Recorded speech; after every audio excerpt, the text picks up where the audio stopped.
À 6h45, Europe 1 vous répond, Thomas Soto. Michel Sapin, sans être très précis, a clairement ouvert la porte au retour de la publicité sur France Télévisions après 20h, ce qui ferait extrêmement plaisir à sa nouvelle patronne Delphine Ernotte. Bonjour Julia Cagé. Bonjour. Vous êtes professeur d'économie à Sciences Po Paris et auteur de Sauver les médias, capitalisme, financement participatif et démocratie, qui est sorti au Seuil. La pub après 20h a été supprimée il y a 6 ans, début 2009, sur le service public. Est-ce qu'aujourd'hui, France Télé a vraiment besoin de l'argent de la pub ? Aujourd'hui, France Télévisions est un groupe qui perd de l'argent, donc qui dépense plus que ce qui rentre dans ses caisses. La pub, c'est pas la principale source de revenus pour France Télévisions. Donc la question, c'est est-ce qu'on va augmenter la redevance ? C'est la redevance télé qui aujourd'hui contribue pour environ 82% des ressources à France Télévisions, ou est-ce qu'on va augmenter la pub ? Mais la pub, on est à 10-11% des recettes totales. Donc on peut augmenter on peut remettre de la pub après 20h, mais c'est pas ça qui changera fondamentalement les ordres de grandeur. Pas les équilibres. On sait à peu près ce que ça rapporterait de réouvrir la pub après 20h ? On sait plus ou moins ce que ça a coûté. Entre 2009 et aujourd'hui, le coût est estimé à environ 800 millions d'euros. Aujourd'hui, par an ou sur toute la période ? Sur toute la période. Aujourd'hui, alors que la redevance, ça rapporte, vous disiez, 4 milliards par an ? Non, la redevance, ça rapporte 3,6 milliards par an en tout. Sauf qu'il n'y en a que 2/3 pour France Télévisions. Ah oui, parce qu'il y a une partie de la redevance pour Radio France, il y a une partie de la redevance pour l'INA, etc. Pour d'autres activités de l'audiovisuel public. Aujourd'hui, c'est 360 millions d'euros. La publicité sur France Télévisions. Donc même à supposer qu'on remette de la pub après 20h, on n'arrivera pas à monter au-delà de 500 millions d'euros par an. Et ça ne permettra pas de combler le déficit de France Télévisions. Il faut quand même savoir que France Télévisions, c'est un gros groupe, mais c'est un groupe qui a fait beaucoup d'efforts financiers ces dernières années. C'est un groupe qui a fortement réduit le nombre de ses employés. Est-ce que c'est un groupe qui vit au-dessus de ses moyens aujourd'hui ? Mais ça dépend quels moyens on lui donne. La télévision publique, c'est pas une télévision qui gagne ses revenus principalement de manière commerciale. C'est une télévision qui est financée par les citoyens, qui est financée par l'État. Donc si l'État lui donne pas assez de moyens, c'est un groupe qui va vivre au-dessus de ses moyens. Mais c'est pas comme ça qu'on doit poser la question.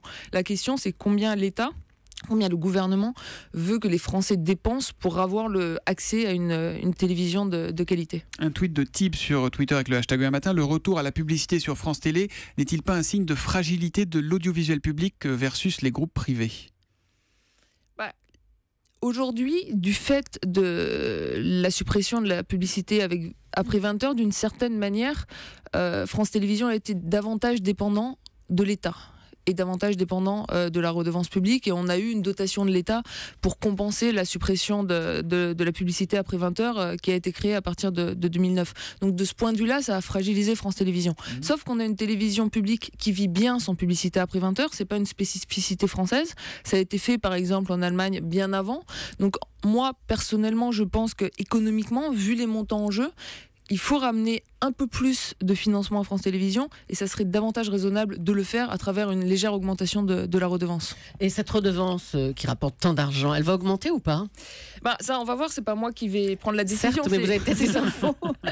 Non, c'est 136 € par an, voilà. Ce qui est intéressant de voir, c'est que c'est pas un chiffre qui est excessif en comparaison internationale. C'est beaucoup moins qu'au Royaume-Uni.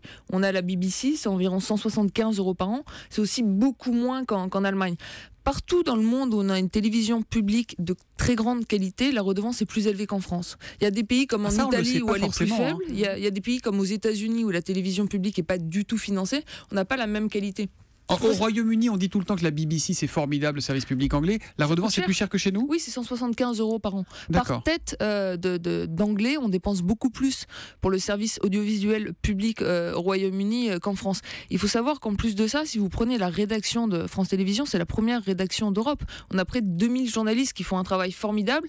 Alors derrière, on a plein de gens qui vont nous dire on peut baisser la redevance parce qu'il y a moins d'audience. C'est vrai qu'il y a moins d'audience des chaînes, mais si vous prenez France TV Info, ça fait partie des 5 sites d'information les plus consultés en France. Évidemment, Julia Cagé, plus on coupe un gâteau, plus les parts sont petites. C'est la raison pour laquelle les patrons de chaînes de télé et de radio, dont celui de Lagardère Active, un groupe auquel appartient Europe 1, râlent. Ils ont raison ou ils sont simplement trop gourmands ? Non, ils sont trop gourmands. Déjà, ils ont bénéficié de la suppression de la publicité sur France Télévisions après 20h en 2009. Oui, parce que c'est eux qui ont récupéré le magot. C'est eux qui ont récupéré une part du gâteau. Aujourd'hui, ils perdront moins que ce qu'ils ont récupéré si jamais on réintroduit de la publicité après 20h sur France Télévisions. Question de Laurence. Radio France et France Télévisions veulent lancer une chaîne d'infos. Ça, c'est le grand projet de Delphine Ernotte, la nouvelle patronne. Mais où vont-ils trouver les sous ? À travers une augmentation de la redevance, si c'est le cas, en partie à travers les revenus publicitaires, si jamais on augmente la publicité après 20h. S'ils créent ce nouveau service, on ne pourra pas créer un nouveau service sans nouvelles ressources. Alors derrière, il va y avoir des économies d'échelle. On sait très bien qu'on veut fusionner les différentes rédactions de France 3. Ça va permettre de dégager de la ressource, ça va permettre de dégager du temps pour que les journalistes se consacrent à cette nouvelle chaîne-là, mais il va aussi falloir la financer. Globalement, pour finir, quelle est votre appréciation sur l'état de l'audiovisuel français ? On sait que les patrons de groupes privés, ils ont une grande spécialité, c'est de pleurer avant d'avoir mal. Comment ça va l'audiovisuel, le marché pub ? Le marché pub se porte plutôt mal, mais c'est pas une caractéristique de l'audiovisuel. Il se porte aussi très mal pour la presse écrite, il se porte aussi extrêmement mal sur Internet, et même à la radio pour les revenus publicitaires d'Europe 1, ils sont en baisse comme les revenus publicitaires de la plupart des chaînes de radio. C'est un marché publicitaire qui est relativement fragile. C'est pour ça qu'à long terme, moi je pense qu'il faut plutôt tabler sur la redevance que sur la publicité. Même si évidemment c'est pas très populaire. Merci Julia Cagé. Pour aller plus loin, je renvoie à votre livre, donc Sauver les médias, capitalisme, financement participatif et démocratie. Il est publié chez Seuil. Bonne journée à vous.